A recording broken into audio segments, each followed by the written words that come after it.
Bonjour Jean-François Bodin. Bonjour Nicolas. Le monde du transport aérien international calédonien connaît d'importants bouleversements, un dossier qui fait l'actualité. Et pour en parler, vous recevez la présidente du syndicat des agences de voyage. Vaïa Froger, bonjour. Bonjour Jean-François. Merci d'avoir accepté notre invitation pour revenir sur ce dossier du transport international depuis la Nouvelle-Calédonie. Avant d'en venir aux changements qui sont en train de s'opérer, un mot sur l'état de santé des agences de voyage. On sait qu'elles ont subi deux crises en quelque sorte, la crise Covid dont tout le monde se rappelle et puis les émeutes de l'an dernier. Dans quel état de santé aujourd'hui se trouvent les agences de voyage ? Effectivement, j'irais même jusqu'à dire trois crises. La crise institutionnelle, la crise Covid et la crise de mai dernier. Les agences de voyage existent en Nouvelle-Calédonie depuis 1951. Donc on était là avant toutes les compagnies aériennes, notamment Air Calin.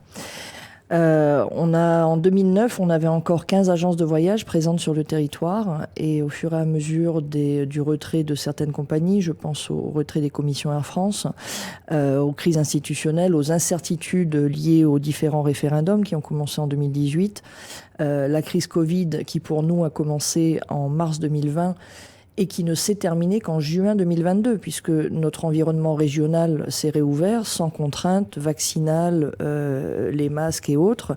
Ça n'a réouvert qu'en juin 2022. Donc on a retravaillé correctement, j'ai envie de vous dire, à partir de juin 2022.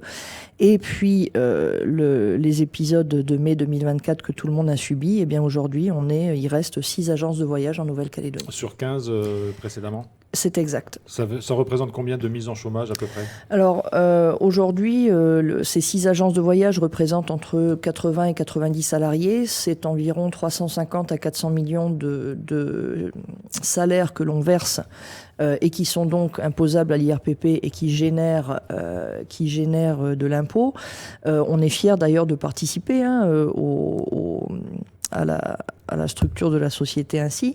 On est là aussi pour payer à peu près 150 millions à la CAFAT, donc c'est pas neutre, et plusieurs dizaines, voire centaines de millions de TGC, l'IRPP on l'a nommé, l'impôt sur les sociétés, la CCS, la patente. Donc voilà, nous on participe au tissu économique de la Nouvelle-Calédonie. On a une raison d'exister. Alors 6 agences de voyage sur 15 précédemment, c'est-à-dire qu'il y a une réduction quand même assez importante.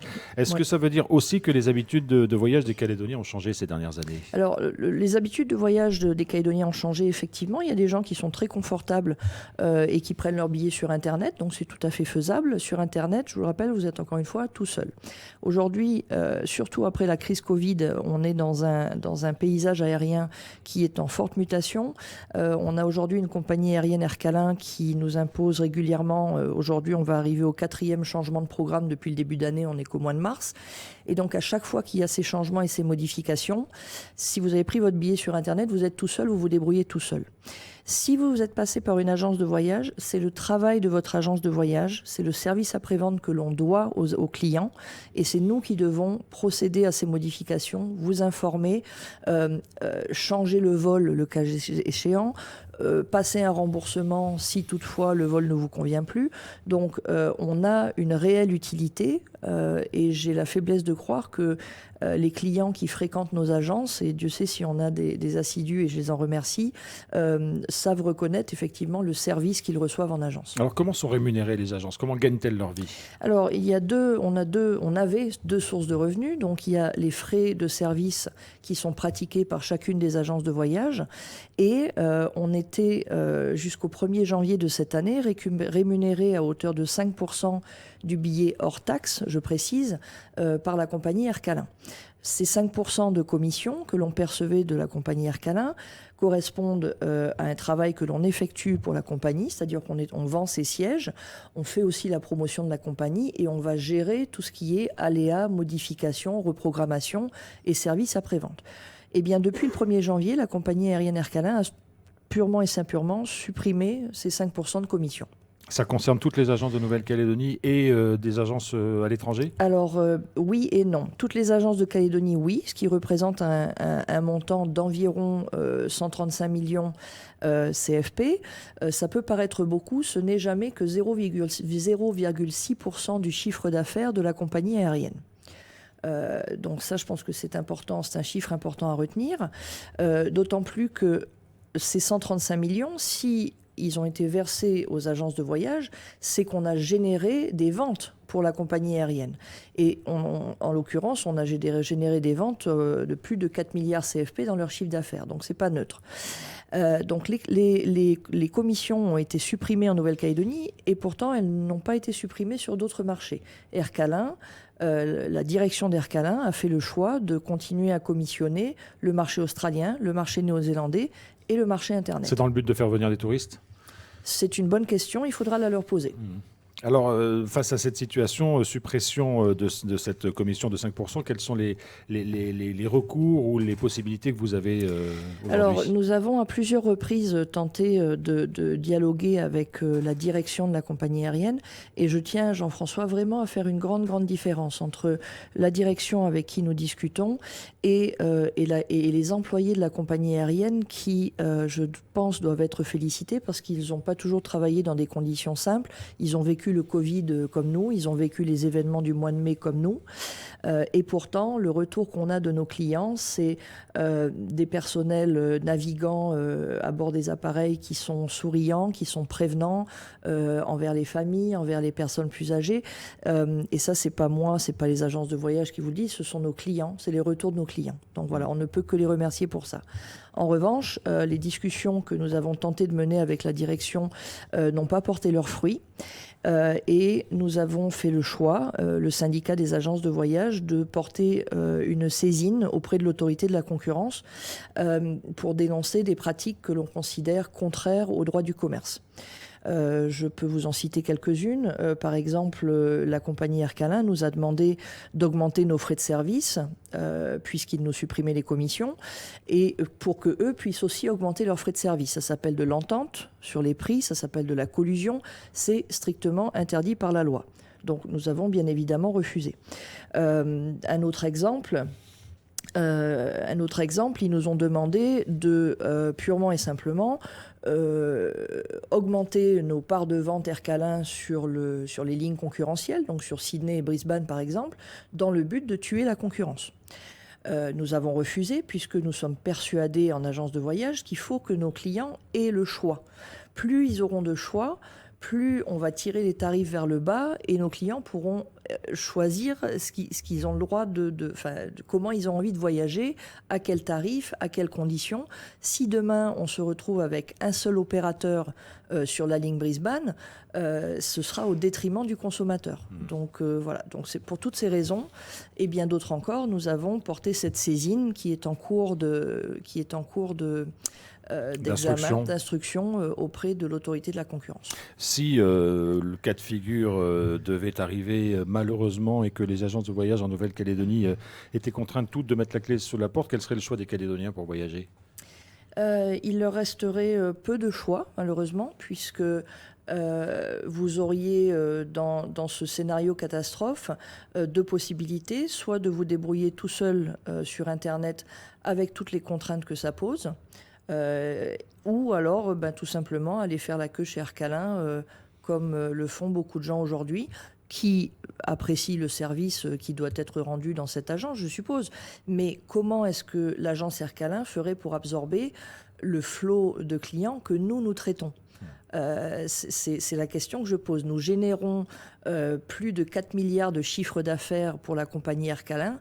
Comment générer ce chiffre d'affaires si le premier réseau de distribution n'est pas là ? Vous évoquiez tout à l'heure un changement de programme, un récent changement de programme sur les vols. De quoi s'agit-il ? Donc nous avons été informés hier, pas par la compagnie Air Calin malheureusement, par un de ses concurrents, qu'un changement de programme important allait s'opérer dans les jours à venir.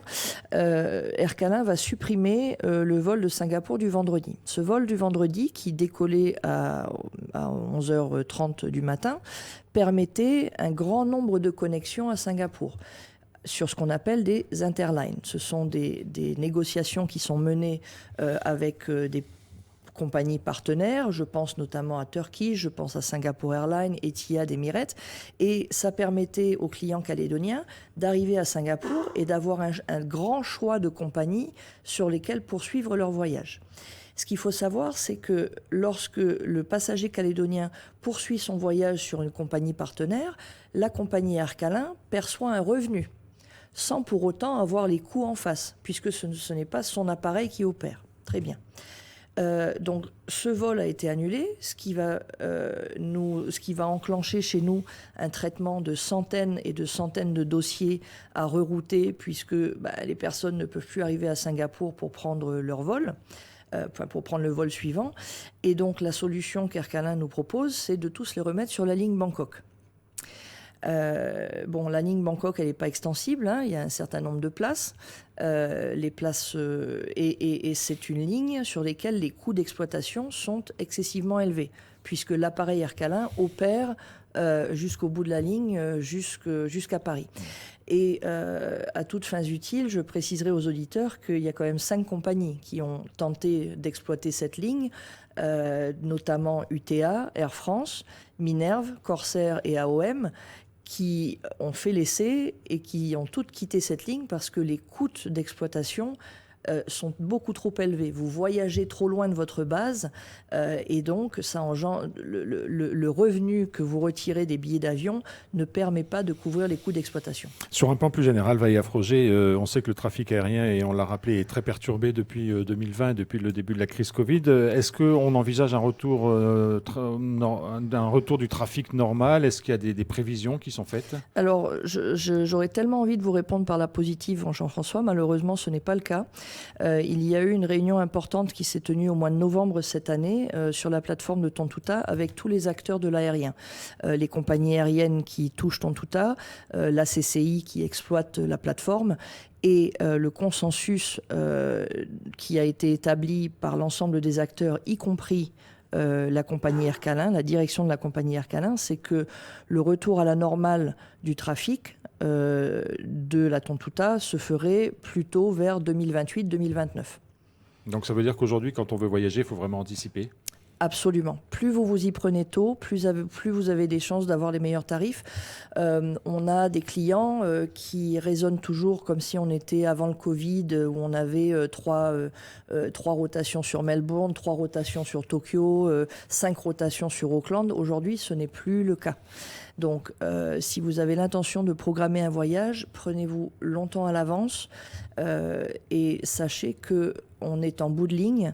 La ligne, le bout de la ligne s'est considérablement réduite puisqu'on a moins de sièges qui arrivent et qui partent de Tontuta, donc les tarifs vont être élevés.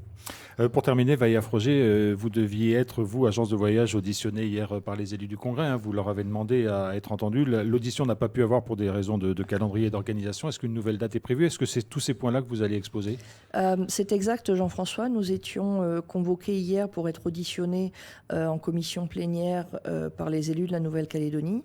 Et ça n'a pas pu se tenir hier. Nous allons être convoqués vraisemblablement dans les quelques jours qui viennent. Vaïa Froger, présidente du syndicat des agences de voyage. Merci beaucoup d'avoir accepté notre invitation ce matin. Je vous remercie bien.